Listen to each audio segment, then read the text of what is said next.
Muy bien, hoy vamos a continuar con nuestra epístola de Romanos 8.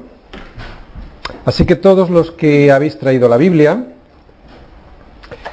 vamos a ir a buscar Romanos capítulo 8 y vamos a ver los primeros versículos del 1 al 11.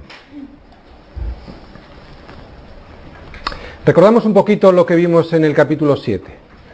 Los que no habéis venido la semana pasada, os recuerdo, Pablo en los últimos versículos del capítulo 7 estaba peleando. Tenía una pelea tremenda y era una pelea no en el espíritu, sino contra él mismo. Nos hablaba estos versículos del capítulo 7, estos últimos versículos, de unas dificultades que tenía Pablo. De una lucha, de una pelea, y lo titulábamos así, ¿no? Lo titulábamos el combate. Porque él quería hacer algo que al final no podía hacer, que era servir a Dios. Y nos dejaba un poco en suspense. Es ahora en el capítulo 8 cuando vamos a ver cómo Pablo puede superar aquel combate. Ya nos hacía un pequeño adelanto. ¿Recordáis que hablábamos de un asalto, un segundo asalto, un tercer asalto y luego tiraba la toalla? Y cuando tiraba la toalla, todo lo contrario de un combate normal, encontraba la victoria, ¿no? En esta primera parte del capítulo 8 nos va a hablar de que no hay condenación para los que creen en Cristo Jesús. Y cómo gracias al Espíritu Santo nosotros podemos vencer en esa pelea.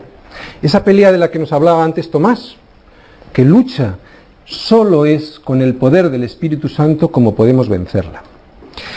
A mí me resulta de verdad incomprensible, y yo creo que para todos los que creemos en Jesús, que haya tanta gente supuestamente inteligente que no quiera ir corriendo detrás de una salvación tan grande. Ni siquiera intentar entender lo que tiene este libro que ha hecho partir la historia en dos. Este libro, por lo menos, deberían de tener el interés de saber qué es lo que dice para que tanta gente, tantos cristianos, hablen de un cambio radical en sus vidas, ¿no? Curiosamente, además, si lo hicieran, si lo intentaran, verían que la Escritura es un tratado de sentido común absoluto. No es nada extraño, es puro sentido común. Pero resulta que rechazan la invitación y se sienten inteligentes al rechazar esta invitación. Dicen, no me han pillado y además no me pillarán. Es una pena, a mí, resulta sorprendente, aunque no tanto, porque nosotros sabemos en qué consiste, cuál es la función del pecado. Es engañar, destruir, matar. O sea, hacerle ver a la gente que algo que tiene mucho sentido común, no solo no tiene sentido común, sino que es locura. Pero la propia Escritura nos dice que es locura a los hombres. ¿Por qué? Porque vivimos en un mundo que tiene los valores invertidos. Lo que no vale nada, las riquezas, el poder, la vanagloria, cuesta mucho. Lo vuelvo a repetir. Lo que no vale nada, cuesta mucho, mucho esfuerzo, mucho sacrificio para conseguirlo. Y al final, lo que se consiguen son, como dice Gálatas 5, enemistades, pleitos, celos, iras, contiendas, borracheras y toda clase de enemistades. Es curioso. Lo que no vale nada, todo eso cuesta mucho. Y curiosamente la Escritura nos dice que lo que vale mucho, la vida eterna, la vida vivida de verdad, eso no cuesta nada, es gratis. ¿Veis qué inversión de valores? Llegamos, como decíamos, al descanso de Pablo. Pablo había estado peleando, ahora descansa en este combate, y vamos a leer todos los versículos de este capítulo 8, no todos, sino del 1 al 11, los leemos todos para tener una idea general, y luego, como siempre, en Semilla de Mostaza, vamos versículo a versículo, para intentar ver qué es lo que nos quiere decir Pablo. Leemos. 8, del versículo 1. Ahora, pues, ninguna condenación hay para los que están en Cristo Jesús, los que no andan conforme a la carne, sino conforme al Espíritu. Porque la ley del Espíritu de vida en Cristo Jesús me ha librado de la ley del pecado y de la muerte. Porque lo que era imposible para la ley, por cuanto era débil por la carne, Dios, enviando a su Hijo en semejanza de carne de pecado, y a causa del pecado condenó al pecado en la carne. ¿Para qué? Para que la justicia de la ley se cumpliese en nosotros, los que no andamos conforme a la carne, sino conforme al Espíritu. Porque los que son de la carne piensan en las cosas de la carne, pero los que son del Espíritu, en las cosas del Espíritu. Porque el ocuparse de la carne es muerte, pero ocuparse del Espíritu es vida y paz. Por cuanto los designios de la carne son enemistad contra Dios, porque no se sujetan a la ley de Dios, ni tampoco pueden. Y los que viven según la carne no pueden agradar a Dios. Mas vosotros no vivís según la carne, sino según el Espíritu. Si es que el Espíritu de Dios mora en vosotros. Y si alguno no tiene el Espíritu de Cristo, no es de él. Pero si Cristo está en vosotros, el cuerpo en verdad está muerto a causa del pecado, mas el Espíritu vive a causa de la justicia. Y si el Espíritu de aquel que levantó de los muertos a Jesús mora en vosotros, el que levantó de los muertos a Cristo Jesús vivificará también vuestros cuerpos mortales por su Espíritu que mora en vosotros. Es el Espíritu Santo de lo que está hablando en este capítulo 8. Y es curioso que solo lo menciona una vez en el capítulo 7, cuando leímos, ¿recordáis? Pablo peleando y no venciendo en su pelea, porque todo era yo, mi. Ahora, en el capítulo 8, el Espíritu es mencionado más de 20 veces. Esta es la vida del cristiano, caminando en el Espíritu, rindiéndose al Espíritu, tirando la toalla, como veíamos, del combate, tirando la toalla de nuestras fuerzas.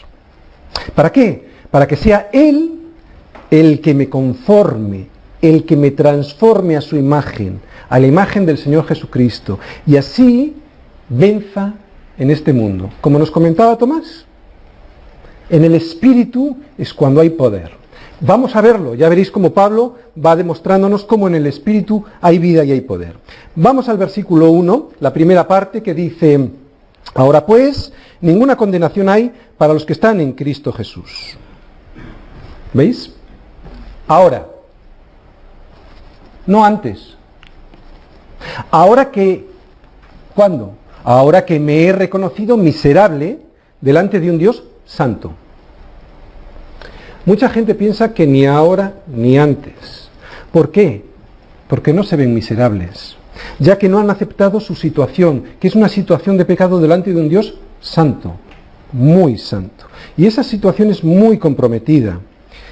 ¿Pero qué dijo Jesús en Juan 3:17? Porque no envió, si queréis mirar, Juan 3:17 al 19, porque no envió Dios a su Hijo al mundo para condenar al mundo, sino ¿para qué? Para que el mundo sea salvo por él. El que en él cree no es condenado, pero el que no cree, y aquí atención, señores, ya ha sido condenado, porque no ha creído en el nombre del unigénito Hijo de Dios. Y esta es la condenación: que la luz vino al mundo y los hombres amaron más las tinieblas que la luz. ¿Por qué? Porque sus obras eran malas. Esta es la esencia del Evangelio. Pues según Jesús aquí, la situación anterior de cualquier hombre que no acepta a Jesús es de condena, de separación. Por eso Pablo dice ahora. ¿Ahora cuándo? Ahora que he aceptado a Cristo en mi vida. Repetimos eso que hemos visto en Juan. Y esta es la condenación: que la luz vino al mundo y los hombres amaron más las tinieblas que la luz. ¿Por qué? Porque sus obras eran malas. Pablo entiende muy bien esto, por eso dice él ahora. Si dice ahora, significa que antes no. O sea, que hubo un momento en la vida de Pablo en que antes esto no era así. Sigue diciendo, ninguna. Es enfático, definitivo. A algunos creyentes les cuesta aceptar esto. Les cuesta aceptar que Dios ha perdonado sus pecados, porque han vivido una vida desastrosa, con pecados, vamos a decir, muy negros, terribles. Y les cuesta aceptar un perdón tan grande. Está bien, Yo lo entiendo, está bien, es humano pensar así. Pero Dios en su palabra dice que ninguna. Y es terminante, es definitivo. Has llegado a Cristo, te dice, ninguna condenación, hayas hecho lo que hayas hecho. Lo mismo que te dice una cosa, que los hombres, si no llegan a Cristo, están condenados, te dice otra, ninguna. Por lo tanto, si le crees cuando te dice una cosa, créele también. No hay ninguna condenación para aquellos que llegan a Cristo. Hay que distinguir entre condenación y convicción. Condenación y convicción. No es lo mismo. Dios no te condena. Lo vimos en Juan. No he venido al mundo a condenar al mundo, sino a salvarlo. Dios no te condena, te convence. Por eso digo ahí que hay que distinguir entre condenación y convicción. La condenación viene de Satanás. Fíjate cómo eras, cuántos pecados tenías, y tú crees que Dios te va a poder salvar de eso. O de otras personas. ¿Y tú eres cristiano? Pues menudo. Esa condenación jamás viene de Dios. O de ti mismo, ¿no? A veces, que nos condenamos por nuestras actitudes. Eso no viene nunca de Dios. La convicción de pecados sí, es diferente. La convicción viene de Dios. Os voy a poner como ejemplo el Salmo, un Salmo, el 103. Es uno de los salmos que más me gusta, el Salmo 103. Y en el versículo 12 dice: cuanto está lejos el oriente del occidente, hizo alejar de nosotros nuestras rebeliones. Fijaros qué curioso. Si tú caminas de donde estás hacia el oriente, una vez que supuestamente llegas, no has llegado, porque sigues teniendo oriente. El oriente y el occidente jamás se acercan. Pues así ha alejado Dios tus pecados de ti una vez que has llegado a Cristo. La Biblia es tremendamente sabia. Podía haber dicho así tan lejos como está el norte del sur, pero no. Porque si tú vas al norte, llegas un momento en el norte que ya no hay más norte. Bajas y te vas al sur. Cosa que no ocurre con el oriente y el occidente, ¿os entendéis? Jamás se acordará de esa condena, de esos pecados. Jamás. En Isaías 38, 17, en la segunda parte de este versículo también dice: mas a ti agradó librar mi vida del hoyo de corrupción, porque echaste a tus espaldas todos mis pecados. Dios echa a sus espaldas todos tus pecados. ¿Sabéis cuál es el único sitio donde yo no me puedo ver a mí mismo? Mi espalda. Yo puedo hacer, con algo de esfuerzo, puedo ver casi todo, menos mi espalda. Allí donde Él jamás va a volver a mirar, es donde echa tus pecados. Esa condenación ya no existe jamás. Miqueas 7:19 también dice, y esto os recordaréis: sepultará todas nuestras iniquidades y echará en lo profundo del mar todos nuestros pecados. Estábamos hablando de la palabra condenación, katakrima es en griego. ¿Qué es condenación? Es una sentencia pronunciada contra alguien, pero esta palabra no hace tanto hincapié en eso, en esa sentencia, como en la pena, el castigo que conlleva. ¿Recordáis? La semana pasada decíamos que la ley era como nuestro entrenador, nos explicaba cuál era nuestra situación. La Escritura te revela cuál es tu situación delante de Dios, es tu maestro, te lleva al entendimiento de quién eres tú. Pero no nos daba el poder, por sí sola, no nos daba el poder para vivir según las demandas que Dios exigía. Ahora, dice Pablo, ahora que soy un hijo de Dios, ahora que Él en su infinita misericordia ha enviado a su Hijo para morir por mí, ahora que su gracia me sostiene y me rodea, ahora que vivo en el Espíritu Santo, tengo vida y ya no tengo condenación. Pero hay una condición: a los que están en Cristo Jesús. Algunas personas saben que en su vida no funciona algo, ¿verdad? Y se sienten que podrían estar condenadas. Por eso se aferran a las religiones. Pero la Biblia me asegura que después de confiar en la muerte expiatoria de Cristo, ya no hay ninguna condenación. Ya no hay nada que me condene. ¿Para quién? Volvemos a repetir, para los que están en Cristo Jesús. ¿Qué es estar en Cristo Jesús? Cuando yo acepto al Señor, ¿qué pasa? Él viene a mí y habita en mi corazón. Pero en este versículo nos dice algo también diferente. Dice que yo estoy en Él. ¿Te das cuenta? No solo viene a mi corazón, sino que yo estoy en Él. Es lo que está diciendo Pablo. Esto refleja una unión tan íntima que es imposible de romper, imposible de destruir. Yo en Él, Él en mí. Ahora, dice Pablo, servimos a la justicia sin ningún temor. Sin ningún temor. El amor echa fuera todo temor. Sin necesidad de ganarme nada, porque lo ganó todo ya Cristo. Yo no tengo que hacer nada, lo hizo todo Él en la cruz. Y aquí llegamos a un punto donde mucha gente dice, no, eso no es así, yo tengo que ganarme parte de esa salvación. Pues no, Él lo hizo todo. Tú no necesitas hacer nada. Es diferente que el Espíritu produzca en ti buenas obras que al revés. Él lo hizo todo. No quiere decir que puedes hacer lo que te da la gana. Evidentemente que no. Si haces lo que te da la gana, estás demostrándote que nunca has tenido la justificación. Lo que hemos dicho alguna vez, si no hay santificación en tu vida, seguramente, casi con toda seguridad, nunca ha habido justificación. Nunca has sido salvo. Nos libra de la condenación. Lo vemos ahí, ¿verdad? La liberación de la condenación no significa la liberación de la disciplina. ¿Lo entendemos? Lo repito otra vez. Que te libere de la condena no significa que te libere de la disciplina. ¿Por qué? Nos dicen Hebreos, ¿Dios a quien ama? Disciplina y azota a quien adopta por hijo, ¿no? A quien recibe por hijo.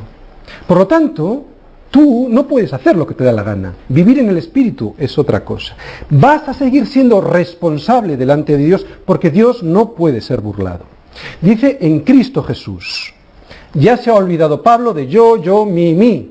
Ya ha puesto toda su confianza en Cristo Jesús. Segunda parte del versículo 1 dice, los que no andan conforme a la carne, sino conforme al Espíritu. Mirad, esto es una interpolación del versículo 4. Si os fijáis en el versículo 4, aparece esto. Algún copista, en un momento determinado, puso esto ahí, en el versículo 1, sacándolo literalmente del versículo 4.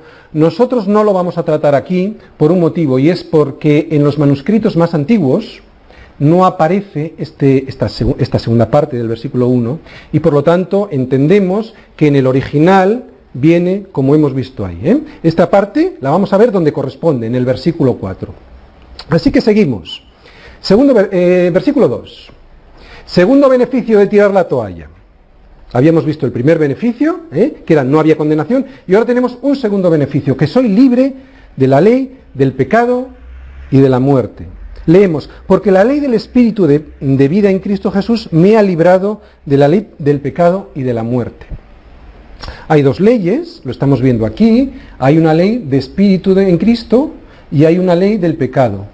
La ley en el Espíritu que da vida y la ley del pecado que da muerte. Hay dos leyes. Yo os voy a poner un ejemplo. También son dos leyes. Y una es la de la gravedad.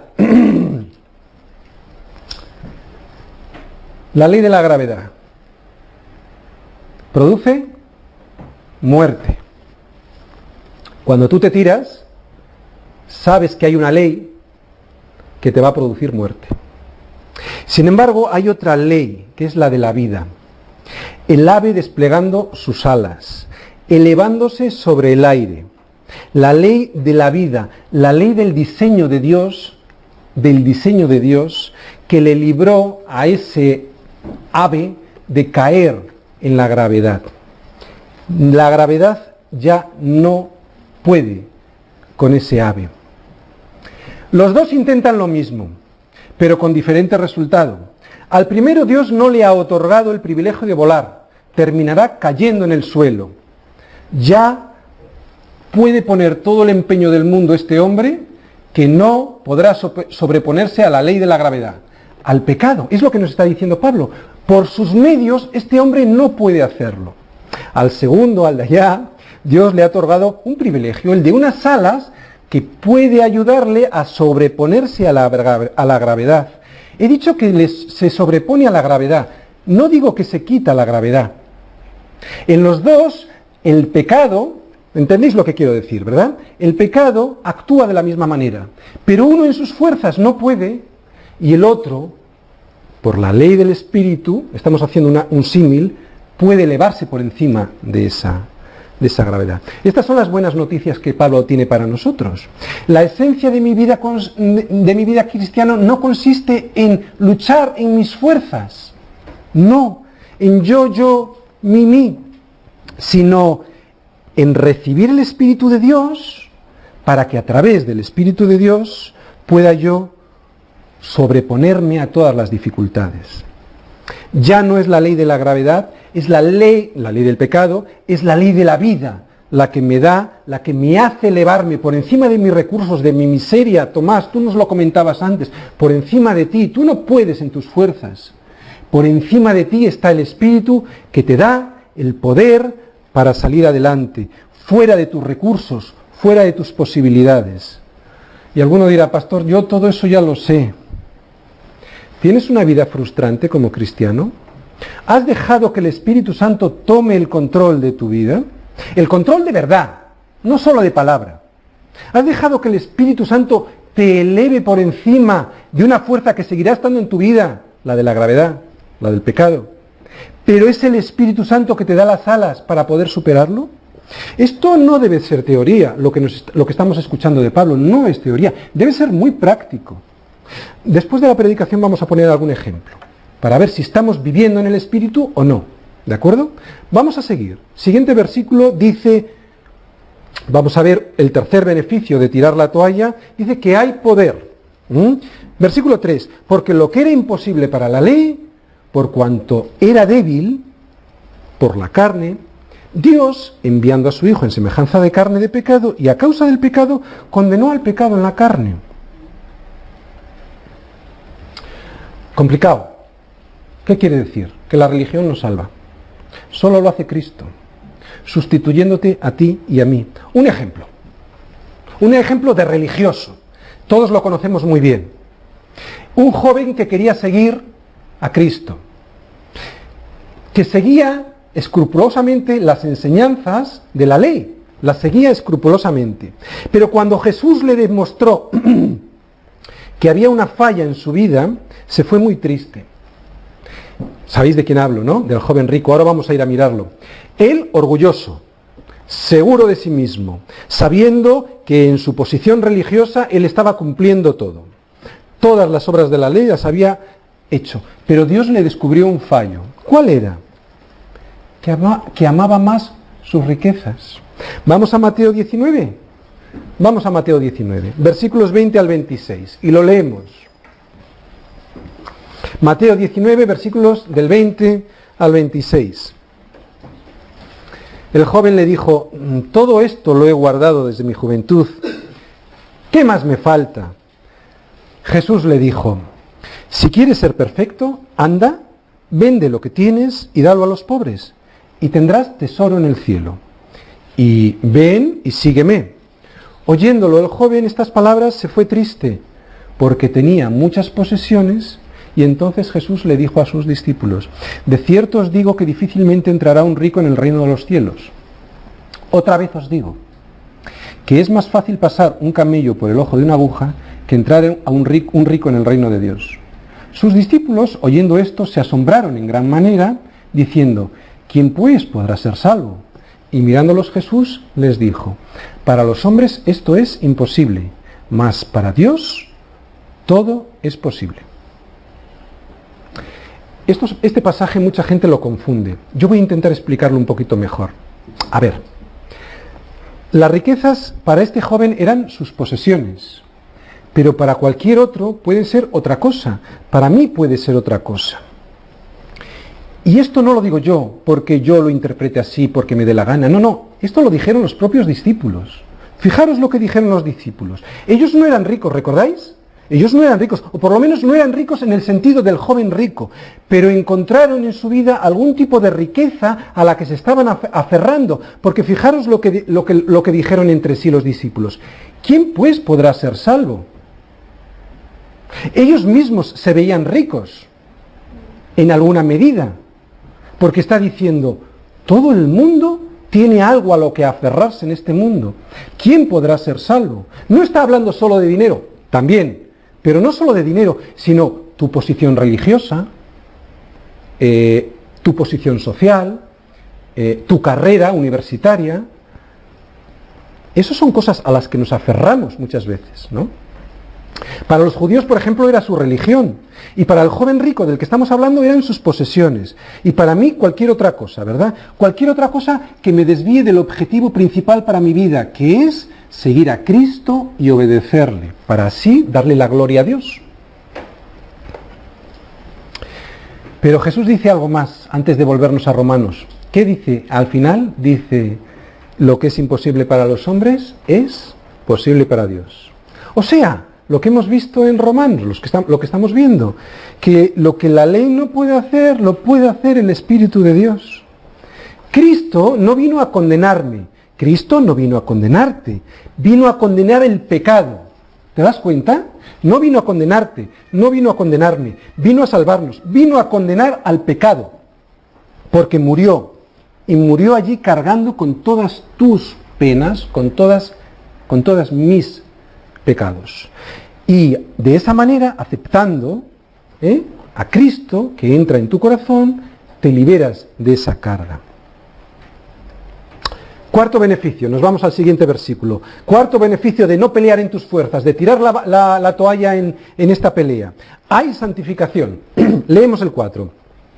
Para que la justicia de la ley se cumpliese en nosotros, que no andamos conforme a la carne, sino conforme al Espíritu. Aquí sí está bien puesto el versículo. ¿Sabéis por qué? Porque este andar en el Espíritu no es una condición, no es un requisito para que haya sobre mí una sentencia condenatoria o no. Es un resultado y es muy diferente. ¿Vale? Es un hermoso resultado. El andar en el Espíritu no es una condición, es un resultado. Ahora que ando en el Espíritu, ahora sí, nos dice Pablo, ahora puedo obedecer la palabra de Dios. Además, tengo deseo de obedecer a la palabra de Dios. Y además me da la habilidad para obedecerla. Aunque yo sigo teniendo la decisión de si quiero o no quiero, porque mi naturaleza pecaminosa, la ley de la gravedad, sigue existiendo. Os voy a hacer una explicación muy gráfica. Andar conforme al Espíritu es como un piloto. Un piloto que decide creer, esto es andar en el Espíritu, aquel de allá. Un piloto que decide creer que hay una ley superior a la ley de la gravedad. Y entonces enciende los motores y navega por el aire. Ha decidido creer que hay una ley superior a la ley de la gravedad. Andar conforme a la carne sería lo contrario. No creer que existe una ley superior que puede hacer que yo venza a esa ley, al pecado, a la ley de la gravedad. Esto es andar en la carne. ¿Y qué provoca? Destrucción y muerte. La ley del Espíritu ha de estar siempre presente en mi vida, porque si no, en cualquier momento, la ley de la gravedad hará el efecto y me tirará. La ley del Espíritu, la ley de la vida, el Espíritu, tienes que estar lleno del Espíritu, porque si no, en cualquier momento, la ley de la gravedad volverá a hacer estragos en tu vida. Volverá a tomar el control. Y no queremos que eso ocurra. Hay santificación, decíamos. Vamos al siguiente versículo, el versículo 5. Porque los que son de la carne piensan en las cosas de la carne, pero los que son del Espíritu piensan en las cosas del Espíritu. Chicos, sabemos que sí, que pecamos, que sí, que cometemos errores, pero no habitamos permanentemente en el pecado. Eso sería perseverar en el pecado. Una cosa es cometer errores y otra cosa es vivir permanentemente en el error. ¿Eres de la carne o eres del Espíritu? Es una buena pregunta para nosotros hoy, porque técnicamente lo entendemos. Pero ¿yo soy de uno en la praxis, en la práctica, o soy de otro? Hay varias formas de responderse, pero hay una que a mí me resulta muy efectiva. Vuelvo a hacer la pregunta, ¿vives en el Espíritu o vives en la carne? En Mateo, en el capítulo 12, versículo 34, el Señor, hablando con los judíos, les dijo, Mateo 12, versículo 34, el Señor les dijo a estos judíos, ¿qué les dijo? Que de la abundancia del corazón habla la boca. ¿Qué quiere decir esto? Que lo que tú tienes en tu corazón, de eso hablas. Hablas de dinero, hablas de trabajo, hablas de programas de televisión basura, hablas de política, o hablas de Cristo porque Cristo llena tu corazón y Él ha llenado tu vida. Lo que tienes en tu corazón, de eso hablas. Además lo haces sin darte cuenta, sin forzar, sin disimular. ¿Sabéis por qué? Hablas de eso porque eres eso. El que habla de dinero es eso. El que habla de políticas, pero si tú hablas del Señor, si por tu boca sale el Señor, es que eres del Señor. Eso sería una buena forma de saber si andamos en el Espíritu o no. Mirad, no que no se pueda hablar de otra cosa, no malinterpretemos. Hay gente que seguramente está sacándole punta, no estoy hablando de que no se puede hablar de otra cosa. No, estoy hablando de lo que domina tu mente. De lo que domina tu mente, eso eres. Si hay algo que domina tu mente, eso es lo que eres. Santificación. Si no hay santificación, como decíamos antes, igual es que nunca ha habido justificación. ¿Vale? Quinto beneficio de tirar la toalla. Hay vida y hay paz. En el versículo 6 nos enseña y nos dice, porque el ocuparse de la carne es muerte, pero el ocuparse del Espíritu es vida y paz. Ocuparse, ¿qué es? Es proponerse algo que previamente has pensado, que has meditado. Determinación de hacer algo que has meditado muy bien. Eso es ocuparse. Si te ocupas en la carne, produce muerte. Si te ocupas en las cosas del Espíritu, produce vida y paz. El ocuparme en mi Señor es vida y es paz. El ocuparme de la carne es separación de mi Señor y por lo tanto muerte. ¿Y cómo puedo ocuparme en mi Señor? Otra buena pregunta. Bueno, por ejemplo, oye, ¿haces tus devocionales todos los días? ¿Sigues tus devocionales sistemáticamente con la palabra? Aprovecha los estudios de Juan que estamos viendo los sábados. Y con ese impulso que damos en los estudios, vuelve a sacarle el máximo partido a Juan, al Evangelio de Juan, y míratelos de lo siguiente. Esa es una forma de estar a los pies de tu Señor. Es una forma de que te lave con la palabra. La vida en el Espíritu se sostiene con 3 patas, fundamentales. 3 patas. La Escritura, la oración y la Iglesia. La Escritura. ¿Qué nos dice en Romanos 10, versículo 17? Que la fe es por el oír y el oír la palabra del pastor. No dice eso, ¿verdad? Dice la palabra de Dios. Por eso he puesto ahí la Escritura y no he puesto un pastor. Un pastor os puede ayudar, yo os puedo ayudar, cualquiera en el sacerdocio universal nos puede ayudar, nos puede pastorear, pero solo es la Escritura nuestra única regla de fe y conducta. Por eso no debemos de dejar de hacer nuestros devocionales. Lo que yo diga aquí puede estar muy bien, pero podría estar mal. Por eso tenéis que investigar en la Escritura. La Escritura es una parte fundamental, es una pata sobre la que fundamentáis vuestra vida en el Espíritu. La oración. Hemos visto en Juan que el Señor, siendo Dios, oraba. ¿Cuánto más yo? Y no lo hacemos. Esa otra pata de la vida en el Espíritu es la oración. Y otra es la Iglesia. Y os dais cuenta que yo no he puesto ahí un edificio, ni he puesto ni siquiera un culto. Ni siquiera un culto. ¿Qué he puesto? He puesto koinonía, como que en griego, ¿no? Comunión, unos con otros. Esto es iglesia. Es más que esto también. Esto es iglesia. La comunión de unos con otros, en un mismo sentir, con gozo, alegría y paz en el espíritu. Eso es la iglesia. No solo las paredes, bueno, de hecho no son las paredes. ¿De acuerdo? Esto es la iglesia también. Versículo 7. Por cuanto los designios de la carne son enemistad contra Dios, porque no se sujetan a la ley de Dios, ni tampoco pueden. Designios, la misma palabra que antes, son las propuestas que previamente has meditado, las que decides hacer, ¿no? Si son en la carne, son enemistad contra Dios. Si son en la carne, nunca agradarás a Dios y además no tendrás poder. Todo el mundo piensa que los buenos se van al cielo y los malos al infierno. Pues yo estoy de acuerdo con esta afirmación. Algunos os sorprenderéis, pero yo estoy de acuerdo con esta afirmación. Hasta aquí está bien. El problema de esta afirmación viene ahora, al definir cuán bueno debes de ser para agradar a Dios. ¿No? Ahí está el problema. Pues bien, como decimos aquí viene el problema. Y la Biblia nos lo aclara, nos dice que has de ser perfectamente bueno. Ahí la cosa ya se estropea.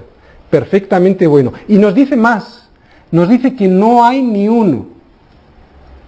Por lo tanto, aquella afirmación que nos parecía tan elemental, tan sencilla de entender, que los buenos se van al cielo y los malos al infierno, se complica. Parece que no va nadie. Mirad, todo el mundo piensa que es bueno. De verdad. Hasta Hitler y Stalin se pensaban que estaban haciendo bien. Yo estoy convencido. Necesitamos algo objetivo, fuera de nosotros, que te diga, no, por ahí no. No lo que tú piensas, sino lo que yo digo. Un Dios santo y grande que nos está diciendo quién eres tú, quién soy yo. Estamos en el versículo 7, ¿verdad? La segunda parte dice, porque no se sujetan a la ley de Dios, ni tampoco pueden. Yo tengo un chico en casa, un jovencito que es un joven hermoso en Cristo. Entiende el Evangelio como pocos jóvenes de su edad. Parece hasta hijo de pastor. Pero yo doy muchas gracias a Dios por él. Pero en casa no se sujeta a la ley de su padre. Porque no puede. ¿Qué hago? Le llevo a Cristo. Y allí sí hay posibilidades de entendimiento. Allí somos igual de pecadores. Allí hay reconocimiento y perdón. Allí hay respeto y obediencia. Porque allí hay amor. Y lo que no podía en la carne, lo puede en el Espíritu de Dios. ¿Entendéis? No se puede. Aquel que veíais que intentaba volar, evidentemente luego seguramente saldría un paracaídas, ¿no? O era un montaje fotográfico. Pero bueno, aquel, por mucho que intentara, no iba a poder. La ley del pecado en las fuerzas de uno mismo es imposible. Es gracias al Espíritu de Dios morando en la vida de uno. Es lo que nos está explicando aquí Pablo. Es lo que te hace elevarte por encima de ese poder que es universal y te sobrepones. Sexto beneficio de tirar la toalla. Versículo 8. Podemos agradar a Dios. Nunca puedo agradar a Dios si no es por el Espíritu Santo. Si no soy nacido de nuevo, nunca podré agradar a Dios.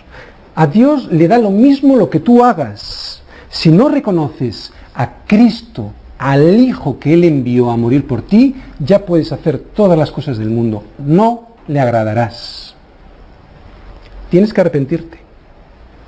Ya puedes hacer las mejores cosas, digo lo de mejores con comillas, que no puedes agradar a Dios. Pero cuando sigo el propósito de Dios en mi vida, me doy cuenta entonces que le agrado. ¿Por qué? Porque su voluntad, como sabemos, es buena, agradable y perfecta. Y ya no soy yo, sino es el Espíritu de Dios actuando en mí. ¿Para qué? Para que toda la gloria se la lleve Él, soli Deo gloria, como decían los reformadores del siglo XVI. ¿Cómo puedo saber que le agrado? Pues haciendo su voluntad. Mirad, imaginaros que yo quiero construir un avión de aeromodelismo, un avioncito, y entonces construyo el avión y lo hago volar. El avión vuela muy bien y entonces me agrada cómo vuela, porque está haciendo mi voluntad, para lo que yo creé ese avión. Yo creé ese avión para que volara, y cuando vuela me agrada. ¿Y entonces qué hago? Le cuido, le pongo gasolina, lo decoro, lo guardo en su cajita, lo protejo. Si yo como creador de un avión de aeromodelismo hago un avión que no hace lo que yo quería cuando lo construí, que no termina haciendo el propósito para el cual lo construí, termino por desagradarme. No me agrada. Y tú y yo tenemos un propósito, porque fuimos creados. Exactamente igual. No surgimos del caos no sale el orden, ni la perfección. Somos seres creados, y cuando tú creas algo, lo haces con un propósito. Si tú diseñas una herramienta para apretar o aflojar tornillos, la haces para que funcione haciendo eso. La creas con ese propósito. Pero si esa herramienta no hace el propósito para el cual tú la diseñaste y creaste, no te vale de nada. Nosotros somos creados. Tenemos que encontrar el propósito de nuestra vida para que, encontrando el propósito para el cual fuimos creados, actuemos en consecuencia. Y la Escritura, que es el manual del fabricante por el cual podemos encontrar el propósito para nuestra vida, nos dice que si no aceptas a Cristo Jesús, no le agradas al Creador. Y a través de reconocerle en tu vida, entra el Espíritu Santo y hace que tu vida vuele y se sobreponga a la ley de la gravedad, que es el pecado. Colosenses 1:16, la segunda parte, nos dice: todo fue creado por Él, por medio de Él y para Él. Esto es muy importante. Fuimos creados por Él y para Él. Y los que viven según la carne no pueden agradar a Dios, nos dice. Si ponemos este versículo al revés, diría que los que vivimos en el Espíritu sí podemos agradar a Dios, ¿no?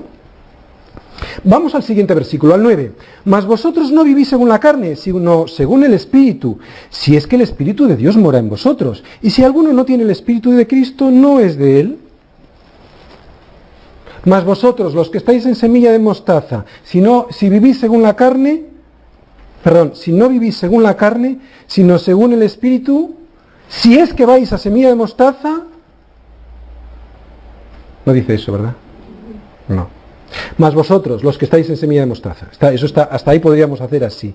No vivís según la carne, sino según el Espíritu. ¿Por qué? Porque no se trata de venir a la iglesia, se trata de ser la iglesia.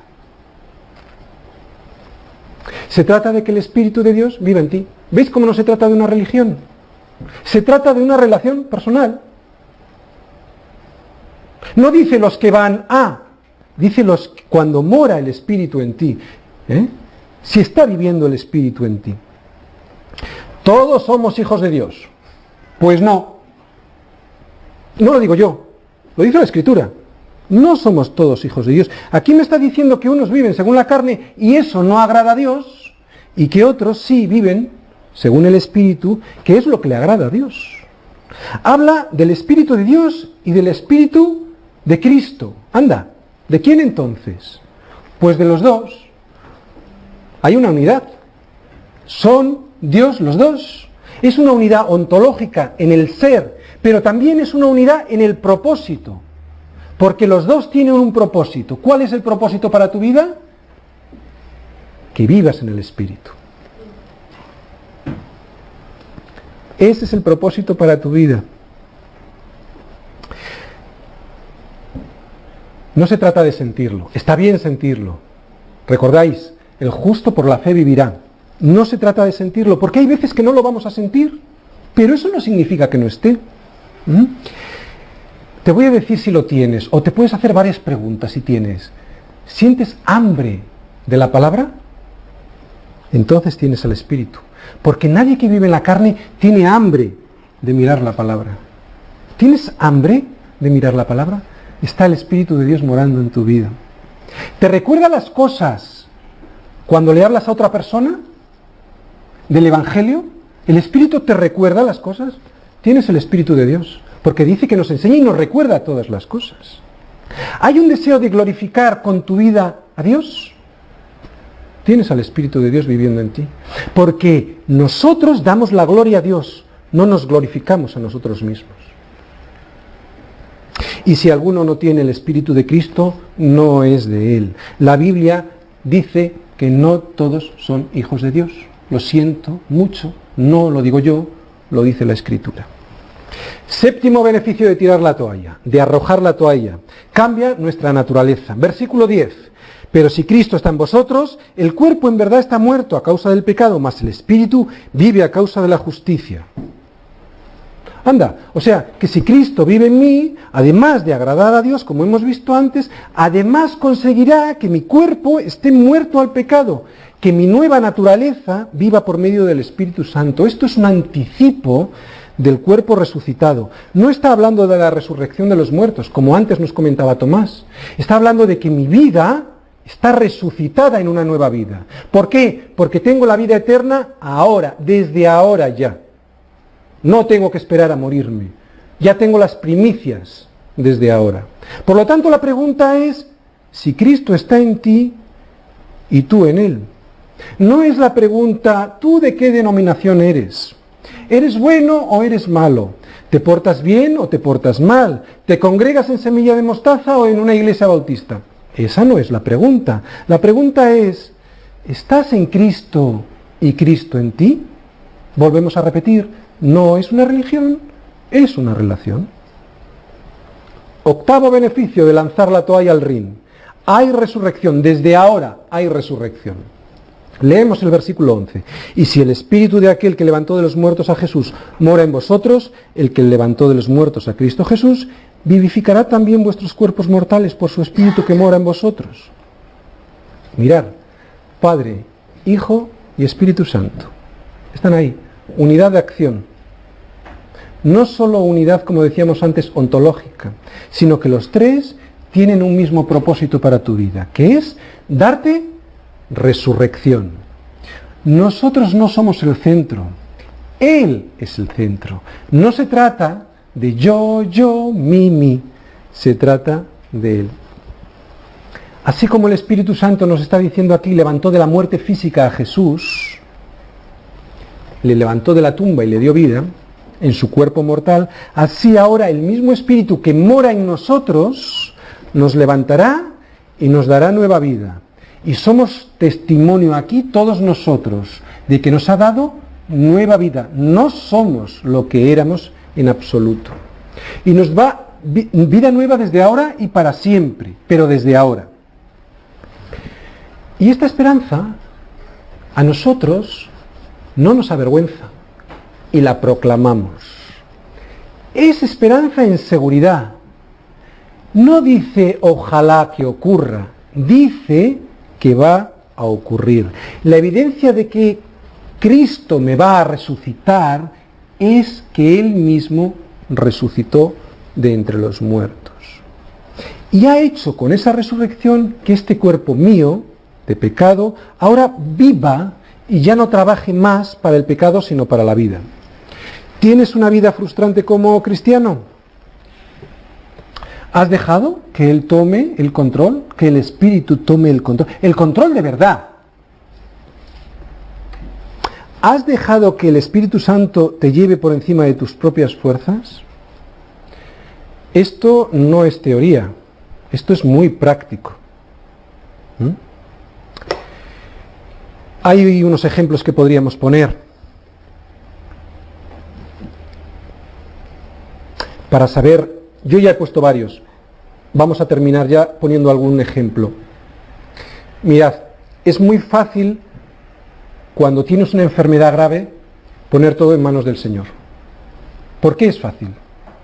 Porque no puedes hacer nada. Eso no es vivir en el Espíritu. Eso no es una prueba, mejor dicho, de vivir en el Espíritu. La pregunta sería, cuando hay cosas en las que tú sí puedes influir, dejas que el Espíritu Santo sea el que actúe? Cuando se trata de algo sencillo, o sea, ser fiel en lo poco, ¿lo haces? Lo decíamos antes, ¿dedicas tiempo al devocional? Chicos, es tiempo, no es un milagro lo que te piden, es tiempo. ¿Eres fiel en lo poco? ¿Dedicas tiempo a la oración? Tampoco es un milagro. ¿Has probado a derramar tu alma delante de Él todas las noches para que Él te sane y para que Él te limpie? Si no lo haces, no podrás decir que el Espíritu Santo no funciona, porque no lo has intentado. Dices que Dios no te escucha. Si no eres fiel en lo poco, Dios no te va a escuchar. ¿Quieres volar, como veíamos antes? ¿Quieres volar por encima de la ley de la gravedad? ¿Quieres estar por encima de los problemas que parece que asolan al mundo? Pues vive en el Espíritu. Esta sería la predicación de hoy. Vamos a orar, vamos a dar gracias por la palabra.